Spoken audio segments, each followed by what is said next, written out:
Relationships can come in all shapes and sizes. You can have SpongeBob and Patrick, Bonnie and Clyde. or even Tom and Jerry.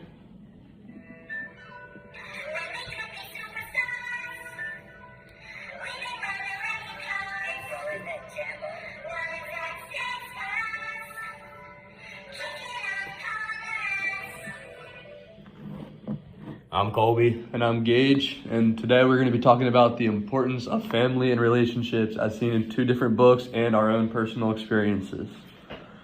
Family and relationships to me are like groups of people that can provide support for you when you're down, someone to talk to if you're struggling through something and can't handle yourself, and just like a way for everybody to work together for a common goal. And to me, family is just very important. Family, they're always there for you. You're always someone to talk to. And like your family can be more than just your immediate family. Like your friends can be family, and just people close to you, you can consider them family as well. All right, the first book we're going to talk about is The Road by Cormac McCarthy. It's about a father and son in a post-apocalyptic world, and they're trying to figure out like what good versus bad is.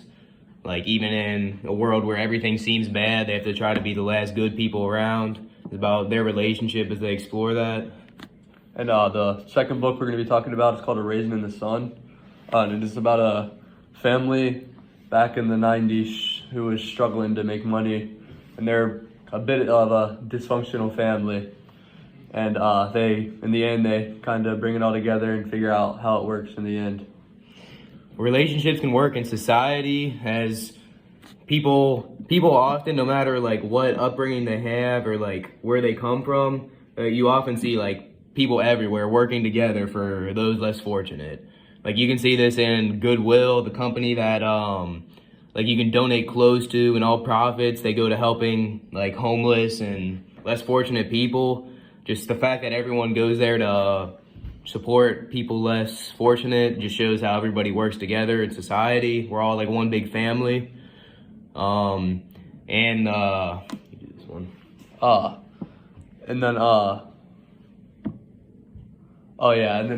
Another thing is when you're tithing at church, people donate money at church, that all goes towards the common goal of raising money to help people who are really in need and everything like that.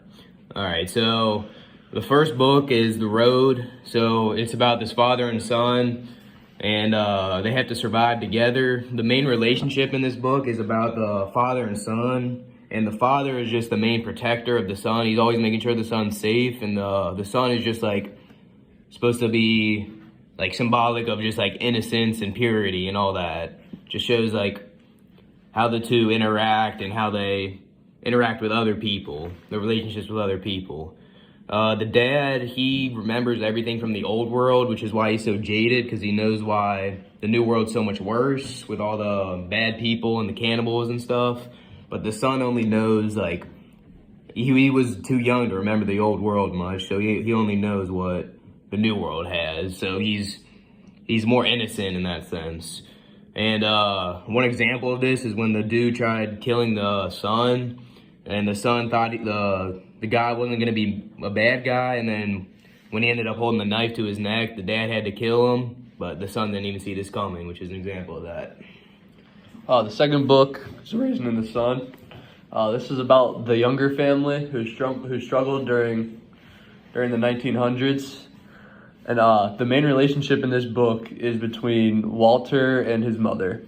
And Walter and his mother have sort of like a love-hate relationship. They always yell at each other, they're always on each other, but I feel like in the end, this is just to make each one of them a better person and make them push for what they want.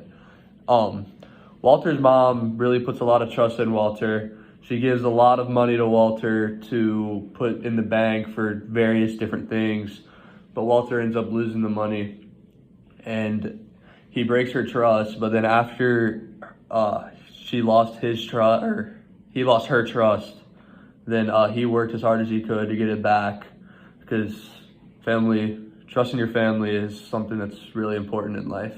And the fact that the mom was willing to forgive him and just love him for who he was just shows how, like, even if relationships are, like, not going good. If you actually have a good relationship with a person, it doesn't matter what's going on, they're still going to want to like you at the end of the day, which is just really important to have in your life, because if you don't have that, then you're going to be lost and not have anyone to turn to.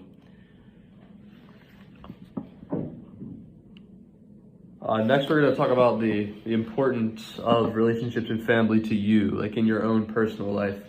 To me, my relationship with my mom is one of the most important relationships that I have in my life. I feel like my mom's always there for me if I need to talk about something, or even just talk to someone. Like, my mom's always there for me. Like, she does everything for me. And yeah, my mom's a really, really, really important relationship to me in my life. For me, my siblings, they're very important to me because each one of them is basically another like aspect of who I am, I guess. So anytime I'm having like trouble with something, I always have a different sibling I can turn to, because I have 7 different siblings total. So like one of them, like they're in the army, so they're like really tough, and whenever I need like strength, I guess, I can just turn to them and ask for what I should do.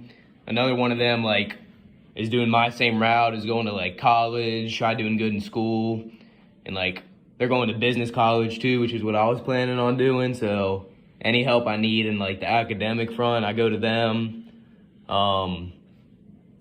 Another brother is like athletic, I guess, and like friendly with everyone. So anytime I need like social skill help, I guess, like friend making, I guess they're who I look up to. And then another important relationship in my life is my grandma. I call her Doi Doi. Sister came up with the name when we were little. It's stuck forever. Hasn't changed since. She's always there for me, you know? She's at all my sporting events, all my school events, anything. She's always there. If I need a ride anywhere, anything, I need something, she's always there. She's always going to get it for me. She just, you know, she's really important to me. Yeah, parents are really important to have, because just even at like sporting events and stuff, if you see them there, then you know you're supported. It makes you play all the better, because you know if you do good or bad, they're still going to be there for you, which is always good to have. And then always some other relationships are just friendships. Yeah, friends are very important. They turn, at some points they turn into a family relationship, in my opinion. Like, I've had some friends that I've had since kindergarten, first grade, that I still to this day hang out with and talk to. And we're really, really, really close because we've been together our whole lives. We know everything about each other. Yeah, friends shape who you are. If you're around the same people for most of your life, that's going to be, you guys are all going to become like part of the same people, like the same group. You guys are all going to have the same like things you enjoy and like stuff like that. But then again, when you are picking your friends, you want to make sure that you pick the people that are going to bring the best out in you. You want to make sure those people aren't the wrong people. They aren't getting into trouble. They're not doing bad things. Not trying to take stuff from you. Like, it's okay to have fun and everything, but sometimes you got to know when enough is enough. You got to know what friends have the best interest for you and actually want to have fun with you instead of just trying to take advantage of you. That's hard to learn. Especially in today's world, there's a lot of people who are just going to try to put you down, but you always need to have friends and family to always just bring you back up and get you back in those good moods and just get ready for the world that's coming. Yeah, a good support group is crucial to having a healthy, happy life, because when you don't have that, then it can be very isolating and you don't know who to turn to. Even it's just like a rabbit hole. Once you don't know who to turn to, it just gets worse because you get more and more sad and like don't know who to turn to. So it just tumbles down and down. Yeah, it's also important to have more than just 1 or 2 close relationships. Mm-hmm. Like, there's people know different things in this world. It's important to have multiple points of view to it too. Yeah, multiple points of views can really help because your point of view you might think it's always the best, but it might not always be the best at times. Yeah. All right. As we leave, I want you to think about some relationships in your life and what they mean to you. Like, think about some friends, think about some family members, and like how they've impacted your life. And then thanks for listening. Thank you. Bye, everyone.